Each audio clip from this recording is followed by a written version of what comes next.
लोक गावावर मुंबईमध्ये येतात जॉबसाठी किंवा बिझनेससाठी, पण तू मुंबईहून गावाला गेला होतास आणि आंब्याचा एक व्यवस्थित बिझनेस करतो, एक्सपोर्ट करतोयस, तो भारताच्या बाहेर जातोय.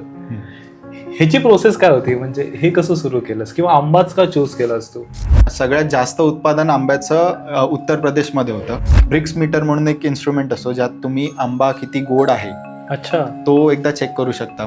तुम्ही कसं ठरवता की हा आंबा एवढे दिवस किंवा एवढे महिने आम्ही वापरू शकतो किंवा खाऊ शकतो, जर आपला तो भारताच्या बाहेर जाणार असेल तर? दिस हॅज चेंज माय लाईफ. म्हणजे हे मी कोणालाच कधी सांगितलं नाहीये, हे मी पहिल्यांदाच तुला Okay. असं सांगतोय.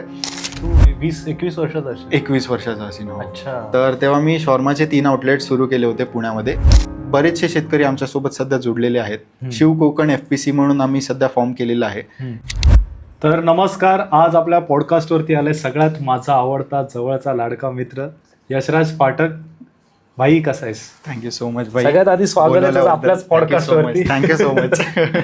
तर आज आपण बोलणार आहोत बिझनेस बद्दल. एवढ्या कमी वयात तू बिझनेस जो केला हे मला माहिती आहे, तर आज आपल्या ऑडियन्सला सगळ्यांना कळलं पाहिजे. इव्हन आपले जे युट्यूब व्हिडिओज आहेत, म्हणजे आपले सिरीज जे आहेत, छोटी छोटी लव्ह स्टोरी 2, एक सेल्फीकडे, ही चाळ तुरु तुरु, तिघात एक, या सगळ्यांचा प्रोड्युसर आहे यशराज पाठक. मला त्याचा खूप अभिमान आहे. तर मला सांग, सगळ्यात आधी सुरुवात कशी झाली? माझे बाबा इंजिनियर आहेत, सिव्हिल इंजिनियर आहेत. घरी काकाही माझे इंजिनियर आहेत. सो इंजिनियर व्हावंच लागणार. हा, इंजिनियर व्हावंच लागणार होतं, पण मला काहीच आयडिया नव्हती की कसं व्हायचं काय. बाबांच्या अजून एक परिचयातले मित्र आहेत, ते म्हणाले की मरीन इंजिनिअरिंग म्हणून एक कोर्स असतो जेणेकरून तुम्ही मर्चंट नेव्हीमध्ये लागू शकता. ओके. तर हा थोडा एक फनी म्हणू शकतो हा किस्सा आहे. तर but this has change my life. म्हणजे हे मी कोणालाच कधी सांगितलं नाहीये, हे मी पहिल्यांदाच तुला Okay. असं सांगतोय. तर मरीन इंजिनिअरिंग म्हणून एक कोर्स असतो. तर ह्याच्यात कसं आहे की त्याची एक सेपरेट एक्झाम असते. मरीन इंजिनियर ज्यांना व्हायचं असतं त्याची एक सेपरेट एक्झाम असते. पुण्याचे 2 कॉलेजेस होते, त्यांची मी एंट्रन्स एक्झाम देऊन आलेलो. इंटरव्ह्यूजही झालेले. फक्त थांबायचं होतं की तुम्ही फीस भरा, तुमची ॲडमिशन होऊन जाईल. ओके. तर मी बोललो की यार आता हे झालंच आहे तर CET का देऊ. तर माझ्या आई माझी गव्हर्नमेंट सर्वंट आहे. तर बेसिकली ती सर्व्हिसला होती आणि तिचं सेंटर आलं होतं, म्हणजे सुपरविजनसाठी सेंटर आलं होतं. तर ती बोलली की आता तू भरलंच आहेस तर एक्झाम देऊन ये.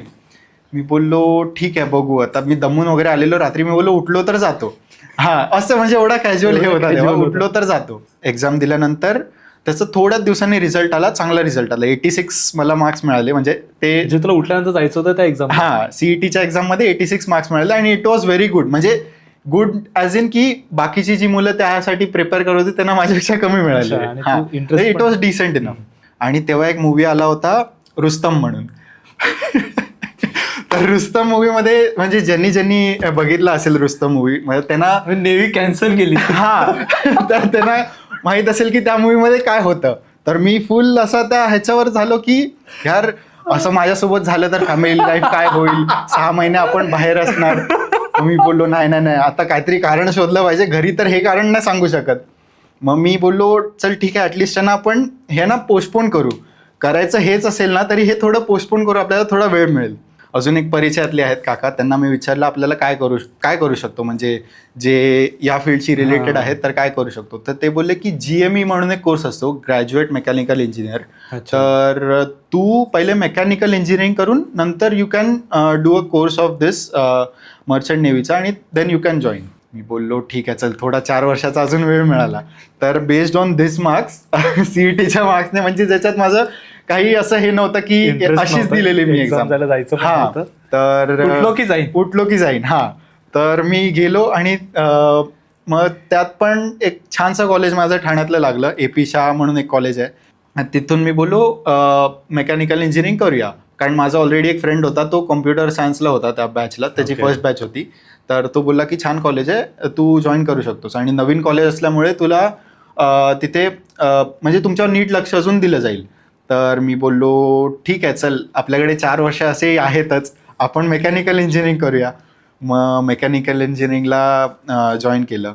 मग त्यानंतर 4 वर्ष खूप छान गेली. म्हणजे तू म्हणू शकतोस these were the best years of my life, best 4 years of my life. कारण इंजिनिअरिंगची, कारण कोणी म्हणजे 12वी नंतर जो पण कोर्स करतं त्यांना माहिती आहे की तुम्ही कॉलेजमध्ये फक्त अभ्यासच नाही शिकत, पण बाकीची जी दुनियादारी आहे, तुम्ही लाईफला कसं हँडल करायचं ते जास्त करून शिकता. अभ्यास तो एक पार्ट राहिलाच, बट मेन जी बाकीचं आयुष्य कसं तुम्हाला जगायचं, कसे टफ सिच्युएशन्स हँडल करायचे ते तुम्ही कॉलेजमध्येच शिकतात. मग तिथे खूप काही मला शिकायला मिळालं. खूप छान माझे सगळे मित्र झाले. कट्टू थोडा पण आधी येऊ, त्याच्या म्हणजे थर्ड इयरला येऊ.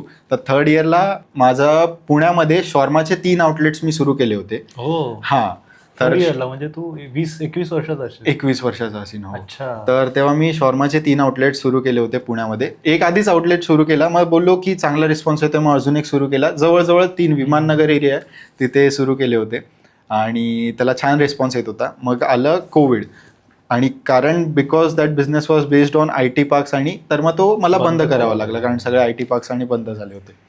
मी बोललो आता काय करूया. तर मी तेव्हा मोदक जे आपले असतात, उकडीचे मोदक, म्हणजे जस्ट असंच की काकी खूप चांगल्या मोदक बनवतात, तर त्यांच्यासोबत एक असं पार्टनरशिपमध्ये बिझनेस सुरू केला होता मोदकांचा, की डिलिव्हरीज जाऊन द्यायच्या, असं हे ते. तर तो एक बिझनेस झाला, तसा केला होता. हा ऑलरेडी शॉर्माचा बिझनेस तेव्हा बंद झाला होता. मग मी गेलो काजूचा जो बिझनेस आहे, मी कोकणातला असल्यामुळे थोडंफार माहिती होतं मला की काजूचं कसं काय करायचं आहे. तर त्यामध्ये मी बोललो की ॲटलिस्ट काजूचा एक बिझनेस स्टार्ट करूया. एकदम असं काय हाय लेवलला नाही, एकदम बेसिक लेवलला स्टार्ट केला, की ॲटलिस्ट आपल्याला कसं काय लोकांशी डील करतोय ते कळलं, तर मग आपण पुढे जाऊन काहीतरी त्यामध्ये करू शकतो. तर माझा एक मित्र आहे पंकिल म्हणून, तर तो या बिझनेसमध्ये खूप छान मुरलेला आहे. तर मग मी त्याचे काही इनपुट्स घेतले, आणि त्याच्यानंतर मी आणि माझ्या काकांनी मिळून एक कंपनी स्टार्ट केली, श्रीती फूड्स म्हणून. तर त्यामध्ये आम्ही मग काजूची जी प्रोसेसिंग असते, काजू फ्लेवरिंग झाली किंवा काही झालं कॅशूजचं, सो ते आम्ही करायला लागलो, आणि लोकल वेंडर्स आहेत त्यांना सप्लाय करायला लागलो. पण त्यानंतर मग होलसेलमध्ये कॅशूज सेल करायला लागलो. हा एक पार्ट झाला. आणि तेव्हा मी स्टार्ट केला श्रीवाली ॲग्रो म्हणून बिझनेस, सेम काकांसोबतच श्रीवाली ॲग्रो म्हणून बिझनेस स्टार्ट केला. आणि तो मँगोजचा बिझनेस होता. तर आम्ही मग प्रॉपर ब्रँडिंगपासून, म्हणजे हा एक बेसिक तुम्हाला ओव्हरव्ह्यू देतो, की आम्ही तेव्हा प्रॉपर ब्रँडिंगपासून स्टार्ट केलं, की आमचा बॉक्स असा एक्सपोर्ट टाईप पॅकेजिंगवाला बॉक्स असणार, कसं काय. पण तेव्हा कसं होतं की सगळं आम्ही स्वतःच करायचो, म्हणजे जे पण आहेत आमच्या अजून परिचयातले फॅमिलीचे मेंबर्स आहेत त्यांना आम्ही घेऊन हा एक असा स्मॉल स्केलवर तेव्हा तो बिझनेस होता लास्ट 5 वर्ष आधी. मग तो ग्रो होत आता 5 years लेटर एक छानसा असा आमचा एक्सपोर्ट पॅक हाऊस असं झालेला आहे डेव्हलप. मग कट्टू पार्ट आपण तो जो मरीन इंजिनिअरिंगवर यायचा जो पार्ट झाला, बिझनेसमध्ये चांगलं जर हे होत आहे तर बाकी दुसरीकडे कुठे जायची गरज नाही. आणि बिकॉज तेव्हा कोविड आला होता, तर कुठेच जॉब किंवा ह्याचा असा काही स्कोप नव्हता, आणि जॉबमध्ये जायचा इंटरेस्टही नव्हता. मग बोललो की सध्या आपण बिझनेसवरच फोकस करू, चांगलंच सुरू आहे. जास्त असं ॲज सच हाय लेवलला काही सुरू नव्हतं, बट बोललो ॲटलिस्ट बेसिक सर्वायवलला सुरू आहे. आणि साईड बाय साईड आपलं इट्सच सुरूच होतं, व्हिडिओज आपले येत होते. तर बोललो की एक म्हणजे या फील्डशी रिलेटेड आपण आहे, म्हणजे मीडिया इंडस्ट्रीशी रिलेटेड आहे, या इम्पोर्ट एक्सपोर्ट बिझनेसशी रिलेटेड आहे. तेव्हा अजून आमचं एकही कन्साइनमेंट एक्सपोर्टसाठी गेलं नव्हतं. जे श्रीवाली ॲग्रोचं जे कन्साइनमेंट आहे ते एक पण अजून एक्सपोर्टसाठी गेलं नव्हतं. But decent enough local supplies all over pan India सुरू होते. तर मर्चंट नेव्हीमध्ये जायचं नव्हतं म्हणून तू बिझनेस करायचं ठरवलंस, आणि तो सक्सेसफुल पण झाला. तुला हवं तसं तो बिझनेस होतही. पण असे खूप जण असतात जे बिझनेस करतात पण त्यांना पहिल्याच ह्याच्यात यश मिळत नाही. खबरदारी घेतली होतीस की त्याच्यामुळे तुला बिझनेस सक्सेसफुली करता आला? खबरदारी ॲज सच असं नाही म्हणू शकत आपण, बट तुलाही फेलियर म्हणजे प्रॉब्लेम आले होते? प्रॉब्लेम स्टार्टिंगला सगळ्यांनाच फेस करतात, पण आपण जसं म्हणजे एक म्हणू शकतो ना की आपण त्यात पडल्याशिवाय आपल्याला काही कळत नाही. बिझनेसमध्ये जेव्हा तुम्ही उतरता तेव्हा तुम्हाला त्यामध्येही भरपूर चॅलेंजेस येतात, भले ते छोटे असू दे, बट कधी तुम्ही ते चॅलेंजेस समजा असं पकडून ठेवलेत की त्या चॅलेंजेसवर विचार करत राहिला, तर तुम्हाला असं वाटेल की यार आता आपलं पुढे काही नाही होऊ शकत, आपण गिवअप करूया. बट काही ना काही सोल्युशन निघतंच, म्हणजे तुम्ही एंडपर्यंत जेव्हा ट्राय करत राहाल तेव्हा काही ना काही सोल्युशन निघतंच. सो प्रत्येक चॅलेंजेसवर आपण एक डेडिकेटेड त्या चॅलेंजला वेळ देऊन ना, जेव्हा आपण त्यावर काही विचार करून ॲक्शन घेतली ना, ॲक्शन घेणं खूप इम्पॉर्टंट आहे. त्यावर तुम्ही ॲक्शन घेतली तेव्हाच तुम्हाला कळेल की कसं काय तुम्ही पुढे जाऊ शकता यामध्ये. खरं. लोक गावावर मुंबईमध्ये येतात जॉबसाठी किंवा बिझनेससाठी, पण तू मुंबईहून गावाला गेला होतास आणि आंब्याचा एक व्यवस्थित बिझनेस करतो, एक्सपोर्ट करतोय, भारताच्या बाहेर जातोय. ह्याची प्रोसेस काय होती, म्हणजे हे कसं सुरू केलंस किंवा आंबाच का चूज केलास तू? कोकणातला होतास म्हणून? कोकणातला होतो म्हणून. आता बेसिकली म्हणू शकतो we are the third generational farmers. म्हणजे ओके. आमच्या ज्या आधीच्या 2 पिढ्या होत्या आमच्या, ते आंब्याचा व्यवसाय करत होते. ते लोकल जे मार्केट्स आहेत तिकडे सप्लाय करत होते. सो अशीच खबर असायची की काय यामध्ये काय रेट सुरू आहे, काय ओके. कसं सुरू आहे. ओके. बेसिक आयडिया असायची की हा आंबा एवढ्या ह्याला विकला जातो. राहिलास, तुला कसं माहिती होतं? जेव्हा आंबा यायचा ना गावावरनं, आपल्याकडे उन्हाळ्याच्या सुट्ट्यांमध्ये पेट्या यायच्या हा, गावावरनं, तर तेव्हा आपल्याला कळायचं की हा अच्छा एवढं हे सगळं आहे. म्हणजे माझं त्यामध्ये असं काही लक्ष नव्हतं, पण कुठून ना कुठून ऐकणं असायचं. ओके. मग जेव्हा आम्ही 2020 मध्ये उतरलो, मी आणि माझे जे काका आहेत ते, आम्ही या व्यवसायामध्ये उतरलो.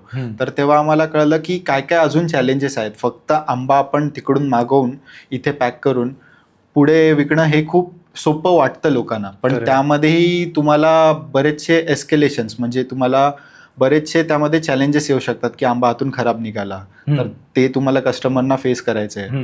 बिकॉज आम्ही दोघं किंवा अजूनही आमचे जे फॅमिली मेंबर्स आहेत ते असून आम्हाला सगळे प्रॉब्लेम्स हे बघायला लागायचे. ट्रक आला, ट्रक गेला, हे सगळं मुंबईत बसून खूप कठीण होत होतं की तुम्ही इथे बसताय गावावरनं, तुम्ही आंबे मागवताय, इथे पॅक करून तुम्ही देताय, हे खूप कठीण होत होतं. तर आम्ही 3 वर्ष आधी विचार काय केला की आपल्याला गावीच एक सेटअप केला पाहिजे, जेणेकरून काय आपला यावर होल्डही राहील आणि त्याच्यानंतर आपण पुढे मुंबईत थिंग्स आर मॅनेजेबल, बट तुम्ही इथे बसून गावातलं थिंग्स मॅनेज नाही करू शकत, तिकडे असणं गरजेचं आहे. सो आम्ही विचार केला की 1 वर्ष आपण गावातून राहून व्यवसाय करून बघूया की कसं होतं, कारण आम्ही ऑलरेडी आमचं घर आहे कोकणात. सो आम्ही बोललो 1 वर्ष तिथे राहून व्यवसाय करून बघूया. तर मग तिथे जाऊन आम्हाला कळलं की बरेचसे जे गावचे लोक आहेत ते मुंबईत जॉबसाठी येत आहेत, आणि असंही नाही की चांगल्या जॉबसाठी येत आहेत, चांगल्या ॲज इन की असंही नाही की इकडे 1.5-2 लाख काय सॅलरी मिळते. इथे बेसिक म्हणजे जे त्यांना गावात व्यवसाय करून सुद्धा तेवढं मिळू शकतं तेच ते इथे येऊन करतात, आणि इथे खूप स्ट्रगल होतोय त्यांचा, वरून राहणं, जेवणाचा सगळा खर्च. आणि बरेचसे लोक जे मुंबई म्हणून वर थोडं म्हणजे आउट ऑफ मुंबई राहतात आणि ट्रॅव्हल करतात, त्यांची अजून खर्च होतो त्यांचा. मग आम्ही गावी जाऊन विचार काय केला की आपल्याला असा एखादा काही सेटअप इथे करता येऊ शकेल का की जेणेकरून इकडची जी युवा पिढी आहे ती गावातच राहून त्यांना चांगलं एम्प्लॉयमेंट आपण देऊ शकू, म्हणजे ते गाव सोडून नाही जाणार आणि त्यांना इथे एक ऑपॉर्च्युनिटी म्हणून काही मिळू शकेल. तर म्हणून रिसेंटली आम्ही लास्ट मंथच एक FPC म्हणून, म्हणजे फार्मर प्रोड्युसर कंपनी असते, सो ते एक फॉर्म केलंय, शेतकरी उत्पादक संघटना म्हणून असतं. तर त्यामध्ये कसं असतं, तुमच्या सोबत जेवढे शेतकरी आहेत त्यांना घेऊन तुम्ही एक कंपनी फॉर्म करता, आणि ती company proper private limited company आहे तशीच वर्क करते, आणि तुम्ही त्यामध्ये शेतकऱ्यांचा जे पण उत्पादन जे शेतकरी करतात ते तुम्ही घेता, आणि मार्केट रेटपेक्षा चांगल्या रेटमध्ये त्यांना पैसे किंवा काही त्यांना फॅसिलिटीज अजून चांगल्या तुम्ही देऊ शकता. हा एक बेसिक ओव्हरव्ह्यू झाला FPCचा. बरेचसे शेतकरी आमच्यासोबत सध्या जुडलेले आहेत. शिव कोकण FPC म्हणून आम्ही सध्या फॉर्म केलेला आहे.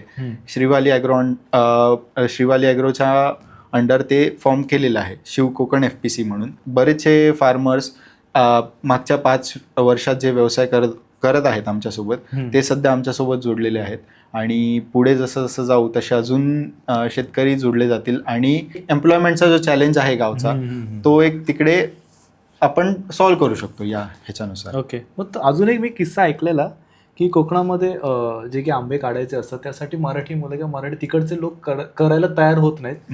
UP बिहारवरून जे लोक येतात ते कमी पैशामध्ये करायला मे बी तयार होत असेल म्हणून ते लोक जास्त येतात आता. बरोबर. मग हे काय, म्हणजे तिकडच्याच लोकांना करायचं नाही की? तोच विषय झाला की तिकडचे जे लोक आहेत ते बाहेर जाऊन जास्त काम करून कमी पैशात जास्त काम करतायत. ओके. आणि ते परप्रांतीय जे आपण म्हणू शकतो, नेपाळ साईडचे झाले किंवा UP साईडचे झाले, ते लोक इथे येऊन कमी पैशात जास्त त्यांच्या एवढं नाही काम करतात, पण करतायत, खूप काम करतायत. ते 3 महिने मेहनत करतात, परत खूप त्यांची जी पुंजी असते ती ते कमवतात, आणि ते परत त्यांच्या आपापल्या गावी निघून जातात. पण हाच इशू जेव्हा तुम्ही गावातल्यांना सांगायला गेलात तर ते म्हणतील की आम्ही हे का काम करू. तो एक इगो जो असतो अच्छा. तो एक मध्ये प्रत्येकाचा येतोच. बट आपण ते काही कंट्रोल नाही करू शकत. आपण समजा कंट्रोल करायला गेलो तर ते म्हणतील की तुम्ही मुंबईतून येऊन आम्हाला का शिकवताय हे सगळं.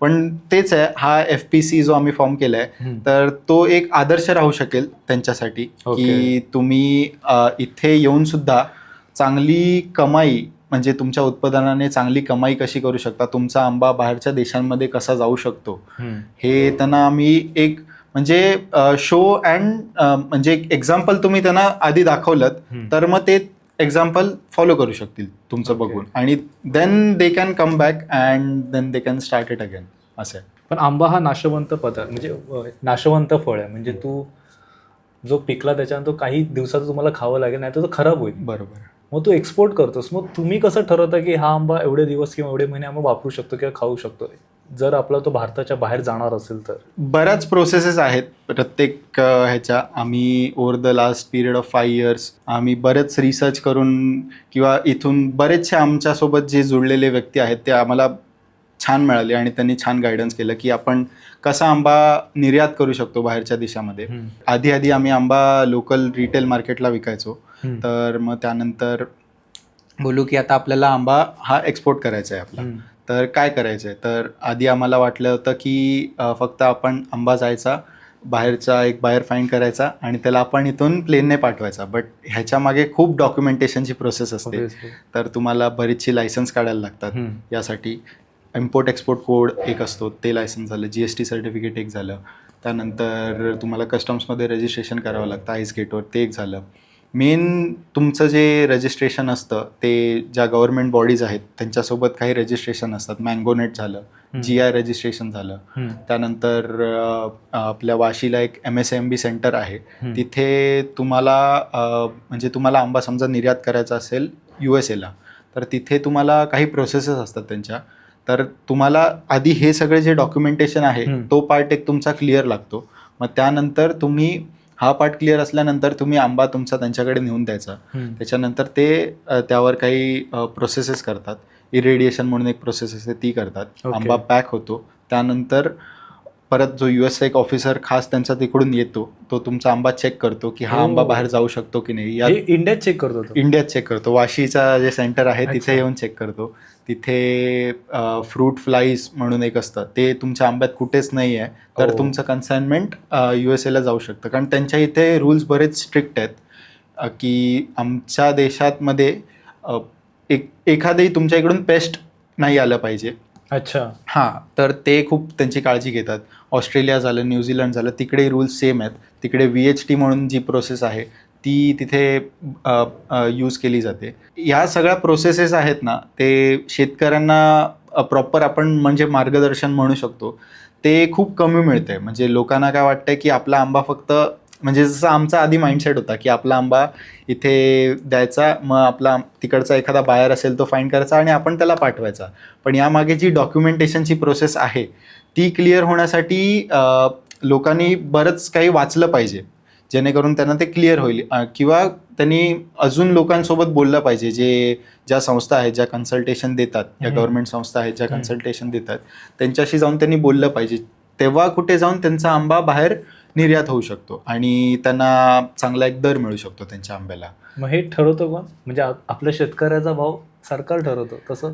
नाही, आता ते बेसिकली कसं असतं, मार्केट्समधला भाव एक ठरलेला असतो की तुम्ही या मार्केटमध्ये APMC म्हणून आपले जे मार्केट झाले त्यांचा भाव की आता इन जनरल एवढ्या रेंजला विकतोय, तर त्याच रेंजच्या आसपास एक आपला भावाने आंबा उचलला जाईल.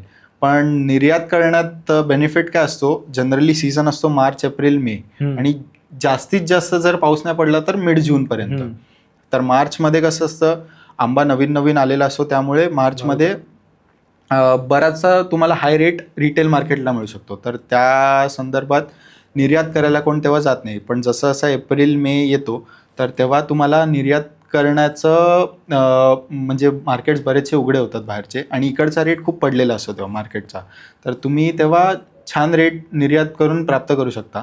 US झालं, दुबई झालं, कॅनडा झालं, ऑस्ट्रेलिया झालं, न्यूझीलंड झालं, या सगळ्या देशांमध्ये तुम्ही तुमचा आंबा एक्सपोर्ट करून तुम्हाला इकडच्या रेटपेक्षा बराचसा चांगला रेट तिथे मिळू शकतो. पण सेम जसं तुम्ही म्हणालात की तो रेट डिसाईड कोण करतं, तर आपल्याला एक बेसिक अंदाज हवा असतो की काय रेट चालू आहे. म्हणजे बॅक ऑफ द माइंड आपण एक त्यांना कोट करायचं, मग ते एक आपल्याला नेगोशिएट करणार, मग तो एक रेट म्युच्युअली एक ठरवायला लागतो. तर ती प्रोसेस झाल्यानंतर तो रेट इकडच्या रेटपेक्षा खूप चांगला आपल्याला एक मिळू शकतो आणि शेतकऱ्याचा त्यात बराच फायदा होऊ शकतो. पण तेच करण्याकरिता ना पूर्ण सगळे तुमचे जे डॉक्युमेंटेशन प्रोसेस आहे ती क्लिअर लागते.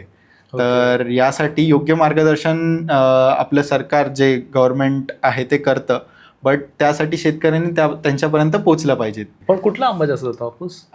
तर बेसिकली कसं आहे, सगळ्यात जास्त उत्पादन आंब्याचं उत्तर प्रदेशमध्ये होतं. आणि हा, उत्तर प्रदेश, कोकणात नाही होत आंब्याचं इन जनरल. म्हणजे आंब्यात बऱ्याचशा व्हरायटीज आहेत. तर आंब्याचं उत्पादन सगळ्यात जास्त उत्तर प्रदेशमध्ये होतं. तिकडे लंगडा आणि चौसा वगैरे ते सगळे आंबे मेच्या एंडिंगला येतो. बरोबर ते सगळे आंबे तिथे होतात. आणि महाराष्ट्राचं आंबा उत्पादनामध्ये 10व्या क्रमांकावर महाराष्ट्र आहे. पण आंबा निर्यातीमध्ये महाराष्ट्र पहिल्या क्रमांकावर आहे, कारण निर्यातीमध्ये सगळ्यात जास्त आंबा जो जातो तो आपला हापूस आंबा आणि केसर आंबा जातो. ओके. आणि हे आपल्या देवगडला येतात, कोकणाच्या पट्ट्यात येतात. आणि देवगडचा आंबा एवढा असं का पॉप्युलर आहे? तर आधी कसं होतं, GI म्हणून एक असतं, जॉग्राफिकल इंडिकेशन, ते आपल्या कोकणाच्या पट्ट्याला दिलेलं आहे प्रत्येकाने. म्हणजे जसं तुम्ही म्हणता सोलापूरच्या साड्या फेमस आहेत, तसं त्यांना तिथे प्रत्येकाचं GI जॉग्राफिकल इंडिकेशन म्हणून एक दिलेलं आहे. तसं कोकणाच्या हापूस आंब्याला एक जॉग्राफिकल इंडिकेशन दिलेलं आहे, पण तो पूर्ण पट्टा पडतो. म्हणजे कोकणातला सिंधुदुर्ग जिल्हा झाला, रत्नागिरी जिल्हा झाला, ठाणे जिल्हा झाला, रायगड जिल्हा, ह्याचा पूर्ण एकच GI पडतो. ओके. म्हणून ह्याचं वैशिष्ट्य असं आहे की हापूस आंबा हा त्याचं जे फायबर असतं, म्हणजे जे तुम्ही जेव्हा टेस्ट कराल तेव्हा तुम्हाला कळेल की त्याचं जे फायबर असतं ते एक वेगळं टेक्स्चर असतं रॅदर दॅन अदर आंब्याचं. आणि हे भरपूर गोड असतं आणि ह्याची जी साल असते ती एकदम अशी बारीक असते. सो हा खाण्यात वेगळी मजा असते. की कोणाला केसर आवडतो तो खाण्यात वेगळी मजा असते, कोणाला पायरी आवडतो तो खाण्यात वेगळी मजा असते. तर महाराष्ट्र पहिल्या क्रमांकावर आहे आंबा एक्सपोर्टसाठी, कारण हे जे दोन व्हरायटीज आहेत त्याची डिमांड जास्त आहे आणि ह्याची प्राइसिंग पण भरपूर जास्त तुम्हाला मिळू शकते या व्हरायटीची. पण आपल्या हातात असं आंबा गोड झाला पाहिजे, कारण तुला कसं कळणार की आंबा गोड आहे की नाही? तर झाड लावताना अशी कोणती काळजी घ्यायची असते? झाड लावताना तुम्ही काळजा भरपूर घेऊ शकता. म्हणजे असे बरेचसे फॅक्टर्स त्याबद्दल मॅटर करतात. तुम्ही यात डीप जायला गेलात तर तुम्हाला सॉइल टेस्टिंग पासून सगळं हे प्रॉपर, म्हणजे तुम्ही जे फर्टिलायझर्स मारतायत आंब्याच्या झाडावर त्याची पूर्ण काळजी घ्यावी लागते. तर ते सगळे फॅक्टर्स मॅटर करतात. बट इन दी एंड तो एक फळ असल्यामुळे आपण त्याच्या आतमध्ये काय आहे ते तुम्ही गेस नाही करू शकत. पण त्यासाठी बरेचसे जे इन्स्ट्रुमेंट्स आहेत ते तुम्ही यूज करू शकता. ब्रिक्स मीटर म्हणून एक इन्स्ट्रुमेंट असतो ज्यात तुम्ही आंबा किती गोड आहे तो एकदा चेक करू शकता. म्हणजे पण बाहेरून म्हणजे तुम्हाला आंब्याच्या आत पिअर्स करून त्याचं जे फायबर आहे ते चेक करायचं आणि त्यात तुम्हाला कळतं की आंबा किती या रेंजमध्ये गोडावा आहे त्या आंब्यामध्ये. तर एका लॉटचे तुम्ही एखादा आंबा टेस्ट करून तो तसा बघू शकता. पण तेच आहे की हा खूप पुढचा विषय झाला. पण मेन जो विषय जो आपण म्हणतो, म्हणजे जेव्हापासून आपण आंबा हार्वेस्ट करतो त्यापासून जी काळजी घ्यायला लागते ती खूप इम्पॉर्टंट असते जेव्हा तुम्ही आंबा एक्सपोर्ट करताय तेव्हा. आणि तेच बरेचसे शेतकरी ती काळजी घेत नसल्यामुळे तो आंबा त्यांचा कुठल्या पॉइंटला पोचतोय. म्हणजे आता कधी कधी आपण म्हणतो की तुमचा आंबा बरोबर नाही, हा खराब निघाला तुमचा आंबा.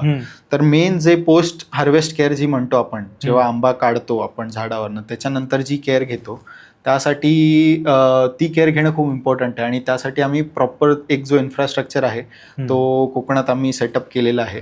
आणि काय काय असतं पण, तर जेव्हा आपण आंबा हार्वेस्ट करतो तर त्यानंतर तुम्हाला तो एक सर्टन टेम्परेचरपर्यंत प्रीकूल म्हणू शकतो, तुम्ही प्रीकूल करू शकता. म्हणजे एक सर्टन टेम्परेचरचा त्याचा थंड करायचा तो आंबा आणि तो तुमच्या प्रीकूलिंग चेंबरमध्ये नेऊन ठेवायचा. ओके. मग त्यानंतर हॉट वॉटर म्हणून एक ट्रीटमेंट असते किंवा आंबा धुण्याची जी प्रोसेस असते ती करावी लागते. आंबा धुतला गेला त्यानंतर तुमचं डिसॅपिंग म्हणून एक प्रोसेस असते ज्यात तुम्ही तो आंब्याचा देठ कापता आणि देठ कापल्यानंतर तो आंबा असा एका मशीनवर तुम्ही ठेवता आणि त्यातला देठ कापून त्यात आतला जो चीक आहे तो तुम्ही त्याचा बाहेर एक पडतो आणि त्याच्यानंतर जेणेकरून काय तो आंबा जेव्हा तुम्ही एकमेकांवर ठेवाल त्याचा जो सॅप आहे तो दुसऱ्या कुठल्या फळावर पडून ते फळ खराब नाही होणार, त्याची काळजी घेतली जाते. म्हणजे मॅन्युअली नाही होत, सगळं मशीनने होतं. मॅन्युअली करतात बट आमचा जो सेटअप आहे तो पूर्ण ऑटोमेटेड सेटअप आहे आणि त्यामुळे बरेचसा लेबर टाइम आपला जो आहे तो वाचला जातो आणि कामं फास्ट होऊ शकतात यामुळे. तर डिसॅपिंगची जी प्रोसेस झाल्यानंतर तुमचा आंबा परत सॉर्टिंग करून तुम्ही रायपनिंग चेंबर मध्ये आम्ही ठेवतो आंबा, जेणेकरून आपल्याला आंबा 3-4 दिवसांनी समजा तो पिकवून कुठे सेंड करायचा आहे तर तो त्या रायपनिंग चेंबरमध्ये ठेवून तुम्ही तो आंबा नंतर त्याच्यानंतर पॅक करून पुढे पाठवू शकता. ही एक पोस्ट हार्वेस्ट केअरची मेथड झाली. त्यानंतर तुमची जी एक्सपोर्टची मेथड आहे ती म्हणतात, त्यामध्ये तुम्हाला हॉट वॉटर ट्रीटमेंट म्हणून एक असते, ज्यात तुम्ही आंबा थोडंसं गरम पाण्यामध्ये तो वॉश केला जातो, कारण त्यामध्ये कुठल्याही फ्रूट फ्लाईजने किंवा काही डंक मारलेला असतो तर त्याची जी अंडी जी वरच्या लेअरला असतात ती मेली जातात. म्हणजे आपण आंब्याच्या आतलं काही कंट्रोल नाही करू शकत, पण बाहेरची जेवढी केअर आहे आंब्याची ती करू शकतो. आणि त्यानंतर तुमचा जेव्हा आंबा बाहेर निर्यात होतोय तर तेव्हाही तुमचा एक जागेवरून दुसऱ्या जागेवर जाईपर्यंत तुमचे जे रिफर जे थंड कंटेनर असतात त्यातून तुम्ही पाठवलात rather than sending in normal trucks तर अजून त्याची केअर चांगली होऊ शकते. आणि आपण जेवढा आंबा एंड कस्टमरपर्यंत पोचेपर्यंत जेवढा आपण सेफ ठेवू तेवढं त्यातलं आतलं जे साका एक म्हणतो म्हणजे आंबा जो खराब होतो तर ते होण्याचे चान्सेस बरेचसे आपण वाचवू शकतो. 60% पर्यंत ते चान्सेस वाचवू शकतो. आणि जे लोकल मार्केटमध्ये आपला जो आंबा विकला जातो तर रिसेंटली एक परिचयातले व्यक्ती आहेत तर त्यांनी एक मशीन डेव्हलप केली आहे, एक्सरे मशीन. तर आंबा आतून खराब आहे का, पिकलेला आंबा आतून खराब आहे का ते त्या मशीनमध्ये स्कॅन होतं आणि तेही कळतं की हा आंबा आतून खराब आहे, हा आंबा आतून खराब नाही आहे. तर एंड कस्टमरला आतून 100% शुअर चांगला आंबाही जाऊ शकतो. त्या प्रोसेस खाताना माहिती नव्हतं एवढं सगळं होत असेल. हो, पण कमाल आहे, मजा आली ऐकून एवढं सगळं होतं आणि ह्याच्यात एवढा बिझनेस करता येतो. हो. पण आता तू जसं म्हणतोस की काका असल्यामुळे तुला प्लस पॉईंट झाला तो, किंवा घरचे तसे जबाबदाऱ्या नव्हत्या म्हणून तू या बिझनेसमध्ये सक्सेसफुली येऊ शकलास. मग आता जे नवीन येत आहेत किंवा त्यांना तू काय सांगणार की काय केलं पाहिजे? एक तर इम्पॉर्टंट असतं एक तुमच्याकडे एक भांडवल असणं. तर बेसिकली आधी तुम्ही समजा कुठल्याही व्यवसायामध्ये जात असाल तर असं म्हणजे मी तरी रेकमेंड नाही करेन की एक्सपोर्टमध्ये की इन जनरल कुठल्याही व्यवसायामध्ये तुम्ही जात असाल असं मी रेकमेंड नाही करेन की तुम्ही कोणाकडून तरी पैसे घेऊन म्हणजे की लोन घेऊन किंवा कोणाकडून तरी पैसे घेऊन तुम्ही एखाद्या व्यवसायात घुसा बिना त्या व्यवसायाची माहिती असल्याने. तुम्ही आधी जेव्हा कोणत्याही व्यवसायात घुसत असाल तेव्हा स्वतःचे एक पुंजी तुम्ही जमा करा over the period of time. Job करा किंवा कुठूनही सेव्हिंग करून एक पुंजी जमा करा आणि त्यात तुम्ही आधी एक्सपेरिमेंट करू शकता. प्रॉपर तुमचं नॉलेज त्या विषयात ज्यात तुम्ही आहात त्या विषयातलं प्रॉपर एक नॉलेज असलं पाहिजे. आणि त्यानंतर हळूहळू म्हणजे तुम्ही जोपर्यंत त्यात उतरत नाहीत तोपर्यंत तुम्हाला कळणार नाही. बट ती जी रिस्क एक घ्यायची आहे, समजा तुम्हाला कुठल्याही व्यवसायात जायचं आहे तर ती जी एक रिस्क घ्यायची आहे तर ती तुम्ही स्वतःच्या पैशाने आधी ट्राय करा. And if you are successful then you can try multiple options नंतर. तर तेच म्हणू इच्छितो की छोटे जरी तुम्ही स्टार्ट केलं ना तरी हळूहळू जसं तुम्हाला नॉलेज मिळत जातं या विषयाबद्दल तसं तुम्ही पुढे त्यात जाऊ शकता. पण आता वय वर्ष तुझं 25च आहे आणि 25 वर्षात 26 आता मागच्याच महिन्यात झालो. आता मागच्याच महिन्यात बर्थडे झाला. एवढ्या कमी वयात एवढं बिझनेस केलं. आता पुढे काय करायचा प्लॅन आहे? तर तेच आता जसे हे बिझनेस आधी लॉसमध्ये होते मग लॉसमध्ये होते. हा, कारण स्टार्टिंगला तुम्हाला काही इन्व्हेस्टमेंट करावी लागते या बिझनेसमध्ये. तर फायनान्शियल इयर स्टार्टिंगला असतं तुमचा लॉसमध्ये. कुठल्याही व्यवसायात तुम्ही जाल तर जेव्हा इन्व्हेस्टमेंट आली तेव्हा तुमचा बिझनेस स्टार्टिंगला लॉसमध्ये असतो. मग तो एक सर्टन मार्जिनवर येतो. मग हळूहळू तो प्रॉफिटेबल टर्न होतो. मग त्याच्यामुळे आता जसं प्रॉफिटेबल होतो आहे बिझनेस तसं तुम्हाला तो बिझनेस कसा पुढे एक्सपांड करता येऊ शकेल, अजून कुठले मार्केट्स तुम्ही ट्राय करू शकाल, ते एक सर्टन हळूहळू ती लेवल वाढवत जायची आहे पुढे. कसं असतं कॉलेजचं वय आणि नंतर जेव्हा आपला जॉब असतो, तुझ्या मित्रांमुळे ना तुझ्या लाईफमध्ये खूप फरक पडतो. तर तुझ्या मित्रांचा किती ह्याच्यात, कारण तुझे जसं तू म्हणाला तुझे आजूबाजूचे मित्र बिझनेस करत होते, त्याच्यामुळे फायदा झाला जास्त. तर हे किती महत्वाचं आहे? मी खूप नशीबवान आहे, मला तुझ्यासारखे खूप चांगले मित्र मिळाले. बस यही सांगणार. तर मित्रांचा खूप मोठा रोल यात प्ले करतो. तर मला सगळं असं नाही म्हणू शकत की माझा ओव्हरऑल जो ग्रुप होता तो बिझनेस ग्रुपच होता. Okay. परिचयातले बरेचसे होते ते बिझनेसमध्ये होते, बरेचसे जॉब करत होते हा. आणि बरेचसे मित्र असेही होते ज्यांच्याकडून आपण काही शिकून म्हणजे एक इन्स्पिरेशन घेऊन की यार ह्याच्यासारखं बनायचं, म्हणजे ते वेल सेटल्ड होते, तर ह्याच्यासारखं बनायचं तर आपण काय करू शकतो. तर अशा ग्रुपमध्ये राहणं खूप इम्पॉर्टंट आहे तुम्हाला, कारण त्यांच्याकडून न कळत आपल्याला बरंच काही शिकायला मिळतं, जेणेकरून भले ते असं नसेल की तो मित्र तुम्हाला काही ॲडवाईस देतोय, फक्त तुम्ही त्यांच्याकडे जरी बघाल की हा असं असं, म्हणजे हा समजा या सिच्युएशनमध्ये असेल तर ह्याने काय डिसिजन घेतलं असतं. ओके. तर तसं तुम्ही समजा विचार केला, कुठल्या एखाद्या रोल मॉडेल म्हणू शकतो, मेंटर म्हणू शकतो, त्यांच्याकडे बघून. कोण आहे तुझा रोल मॉडेल? रोल मॉडेल माझे आई वडीलच आहेत, रोल मॉडेल आहेत ते, आणि माझे काका आहेत ते माझे मेंटर आहेत. तर त्यांच्याकडे बघूनच शिकतो आहे मी जे पण आहे काय ते, आणि हळूहळू स्टेप्स घेत जायच्या. आणि तू सकाळी 5ला उठतो ना रोज? हो, सकाळी काय 5ला process? उठतो. कसं जमतं? असं काही म्हणजे नाही. एकदा असं व्हायचं, तू 5 वाजता काहीतरी मेसेज केलेला असायचा तुला कोणता तरी, तू सकाळी 5ला रिप्लाय द्यायचा आणि मी त्याचा रिप्लाय तुला लगेच द्यायचो, कारण मी तेव्हा झोपायला जाणार असतो आणि तू तेव्हा उठलेला असतोस. असं काही मग ही नाही. शिस्त कशी लागली एवढी?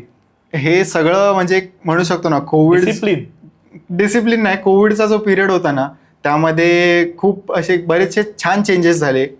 म्हणजे माझं करिअर झालं रील्स बनवून. नाही, कोविडचा पिरियड खूप छान होता. तर त्यामध्ये बेसिकली मी एक बुक वाचली होती, द 5 AM क्लब म्हणून, रॉबिन शर्माची बुक होती. येस. ती बुक म्हणू शकतो it was life changing book for me. आणि त्यानंतर फक्त उठण्यामध्ये नाहीच, पण बऱ्याचशा गोष्टींमध्ये छान डिसिप्लिन लागला त्या बुकमुळे. तू सकाळी उठल्यानंतर काय काय करतोस पूर्ण दिवसभर? आता तसं सकाळी उठतो, जिमला जातो, जिमवरून आल्यावर जी रेग्युलर आहेत ती कामं करतो आणि पूर्ण दिवस कामांमध्येच जातो. बिकॉज हॉबी काय? हॉबी असं जशी काही नाही, खाणं माझी हॉबी आहे. ते नेम आज मेरे को सुनना है यार. ते का शिकलास? तर हॉबी माझी आधी होती आर्चरी. आर्चरी मी एक छान नॅशनल लेवलपर्यंत ही आर्चरी खेळलो होतो, महाराष्ट्राला रिप्रेझेंट केलं होतं. तर बरेचशा अशा हॉबीज नाही म्हणू शकत, बट एक आपला जेव्हा आपण स्ट्रेस्ड असतो किंवा काही, तेव्हा आपला फ्री टाइम म्हणजे जो तो टाइम आहे तो कसा स्पेंड करायचा, त्याला आपण एक हॉबी म्हणू शकतो. तर बुक वाचणं झालं, कुठल्या नवीन बुक्स आल्यात त्या वाचणं झालं, किंवा कुठल्या मित्रासोबत बोलणं झालं.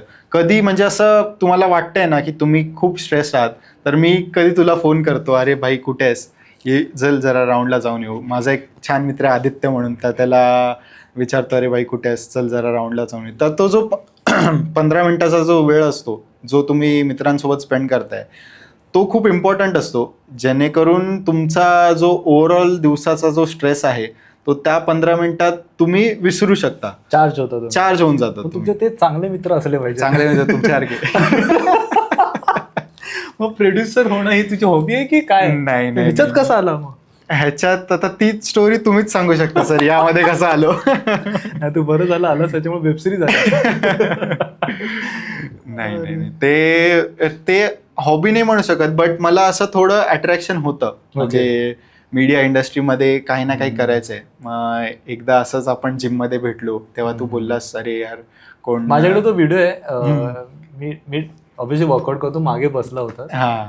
तू खूप वेट लॉस केलंस. हो, ते सगळं डेडिकेशन आहेच, बट ते कसं, आधी वेट लॉस झाला, मग परत वेट गेन झालं, वेट लॉस झाला, परत वेट गेन झालं. बट ते कोविडचा जो पिरियड आहे त्यामध्ये खूप असे चेंजेस झाले, बऱ्याच बुक्स वाचल्या, ज्याच्यामुळे बरेच चेंजेस इन जनरल लाईफमध्ये झाले. तर एक डिसिप्लिन म्हणू शकतो तो लागला, की आयुष्यात आपल्याला काय नाही करायचं आणि काय करायचंय यामधला एक फरक कळून आला तेव्हा. म्हणजे खूप कमी लोकांना कळतं रे त्या वयात, कारण ते वय असं वाईट गोष्टींकडे आपण लवकर अट्रॅक्ट होतो आणि लोक भरकडतात. पण मग तू लकी आहेस, तुला माझ्या हा, तर त्याच्यात कसा आलास बिझनेस, आपल्या प्रोड्युसर व्हायचं आहे? तर तेच जिम मध्ये तू वर्कआउट करत होतास, मी मागे बसलो होतो, तर सेम जिम मध्ये होतो आम्ही. तर तू म्हणालास अरे भाई कोण प्रोड्युसर आहे का परिचयातला? मी बोललो हा आहे एक प्रोड्युसर, संध्याकाळी तुला भेटवतो. हा, स्टारबक्स मध्ये मीटिंग, स्टारबक्स मध्ये मीटिंग आणि मी होती. पहिल्यांदा स्टारबक्स मध्ये चाललेलो. तर मी सुमितला बोललो स्टारबक्स मध्ये मीटिंग आहे, भेटूया. तर ठीक आहे, मुलुंडचं जे स्टारबक्स होतं तिकडे आम्ही गेलो आणि नाही, त्याच्यानंतर मला ह्याने सांगितलं की स्टारबक्स मध्ये प्रोड्युसर येणार आहे, त्याला आपण भेटूया, हम्म. ते आहेत इंटरेस्टेड. मला हा ठीक आहे, चालेल चालेल, बेस्ट. मग मी कॉन्सेप्ट रेडी करून आलो होतो की मला ही कॉन्सेप्ट नरेट करायची आहे ना. हा, मग हा कॉन्सेप्ट आणि रेडी करून मी आला. नेहमीप्रमाणे उशिरा आलो. मग त्यानंतर मी ऑलरेडी तिथे पोचलो होतो. तर मग तू बोलला अरे प्रोड्युसर कुठे आहेत? तर मी बोललो अरे ऐसा स्वॅग मुवमेंट आया मैं ही है. प्रोड्युसर, माईक ड्रॉप मोमेंट होता पूर्ण तो. तर तेव्हापासून सुरुवात आहे. तेव्हापासून सुरुवात झाली. पण तेव्हा कसं होतं, आधी आपलं बोलणं होतं की वेब सिरीज करूया. मग आपण विचार केला की सध्या आपण फॉलोअर्स, आपले सबस्क्रायबर जास्त नव्हते, तर मग आपण सध्या कॉमेडी स्केचेसवरच लक्ष देऊ. खरंय, मग खरंय. जसा जसा रिस्पॉन्स येत गेला तशी पुढे वेब सिरीज करत गेलो. हो. आणि आता चॅनल चांगलं पर्यंत सुमित चव्हाण यांनी आणलेलं आहे. चांगली गोष्ट आहे यार. येस, तर खूप भारी वाटलं यार.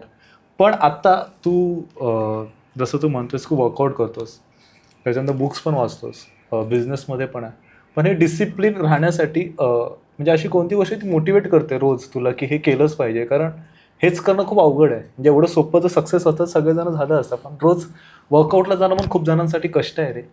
हो, ते तर आहेच. बट ते कसं आहे, तुम्हाला एकदा जेव्हा रिझल्ट दिसून येतात की असं असं केल्याने असं असं होतंय, तेव्हा तुम्ही स्वतःच पुढे जाऊन ते म्हणजे आता तुम्ही समजा 100 kgsचा कोण एखादा मुलगा आहे, त्याने भले 2 महिने वर्कआउट केला, तो आला 95 kgsवर, बट त्याला रिझल्ट दिसतात की तो बारीक झालाय. तर ते एक back of the mind motivation राहतं की यार नाही, समजा परत मी त्याच लिनियंट मोडमध्ये गेलो तर मग परत माझं वेट गेन होईल. तर मग आता आपण दिसायला छान दिसतोय, आपल्यात अजून कॉन्फिडन्स आलाय या वेट लॉसच्या जर्नीमुळे. तर ते एक वेट लॉसच्या कॅटेगरीमध्ये झालं. डिसिप्लिन खूप महत्वाचं. सेम तुमचं काम करण्यात, तुम्ही समजा कधी काम नाही केलं, म्हणजे आता ही फील्ड माझी अशी आहे की मला असं नाही की कंटिन्युअस काही सॅलरी येते अकाउंटमध्ये, हातपाय मारल्याशिवाय काहीच ऑप्शन नाही आहे. गोष्ट लॉस मध्ये हो, आणि ते सगळं तुम्हाला जेव्हा बॅक ऑफ द माइंड तुम्ही ठेवून चालता की तुम्हाला हातपाय मारल्याशिवाय काहीच ऑप्शन नाही आहे या ह्याच्यात, आणि तुम्हाला या सर्टन लेवलपर्यंत पोचायचं आहे, बिकॉज तुमचे काही गोल्स तुम्ही सेट करून ठेवलेले आहेत. हे खरंच खूप अवघड आहे आत्ताच्या 2025 मध्ये, इंटरनेटच्या काळात तर खूप अवघड आहे. तर हे तू करतोस, हॅट्स ऑफ आहे त्यासाठी. तर नाही, ते तुम्ही तुझ्याकडून मोटिवेट होतो की मला पण असं काहीतरी केलं पाहिजे, पण मी 5 वाजताच झोपतो तरी. नाही, असं नाहीये.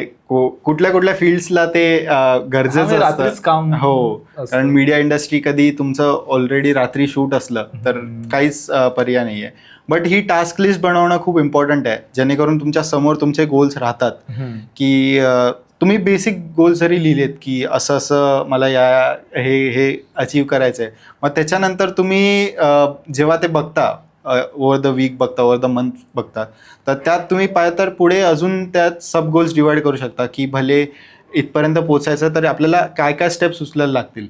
तर ते सब गोल्स जेव्हा तुम्ही हळूहळू एक एक टिक करता, दिवसाचा एक गोल जरी तुम्ही छोटासा टार्गेट जरी केला ना, तरी तुम्ही 365 दिवसात 365 गोल्स अचीव करू शकता, आणि ते कंपाऊंड होऊन एखादा मोठा गोलही तुमचा अचीव होऊ शकतो. सो हळूहळू तुम्ही जरी टार्गेट केलं तरी over the period of time ते एखादा मोठा गोल तुमचा तसा अचीव होऊ शकतो. युट्यूब बिझनेस बद्दल काय वाटतं तुला? युट्यूब बिझनेस बद्दल माझ्यापेक्षा जास्त तुम्ही सर सांगू शकता. नाही, तुझा एक्सपिरियन्स कसा होता? मी तर सांगेन. तर युट्यूब बिझनेस असं मला हे नव्हतं की हा ॲज अ बिझनेस बघायचा आहे. हे मला होतं की मीडिया फील्डशी आपल्याला एक रिलेटेड राहायचं आहे. इथे ह्याचा फायदा झाला तुला? फायदा बराचसा झाला, पुढे होऊ शकेल. म्हणजे समजा मला कुठल्या, आता आम्ही रिसेंटली जी आंब्यासाठी जी ॲड केली, श्रीवाली ॲग्रो, आम्ही जे पहिले होतो ज्यांनी ओव्हरऑल भारतामध्ये फ्रेश फ्रूटसाठी कुठली तरी ॲड केली. तर TVC ती बऱ्याचशा चॅनल्सवरही आली, मोठमोठ्या चॅनलवरही आली. तर त्यात असं होतं की तिथे जे कॉन्टॅक्ट्स जे मिळाले, म्हणजे तिथे जो एक्सपोजर मिळाला किंवा युट्यूबच्या मुळे जास्त फायदा युट्यूबमुळे, हा, तुला आधी प्रोडक्शनची एक आयडिया आली होती, प्रोडक्शनची आयडिया आली होती की इथे कसं हँडल करायचंय किंवा काय कास्ट Problems गेली येऊ पाहिजे, शकतात. काय प्रॉब्लेम्स येऊ शकतात.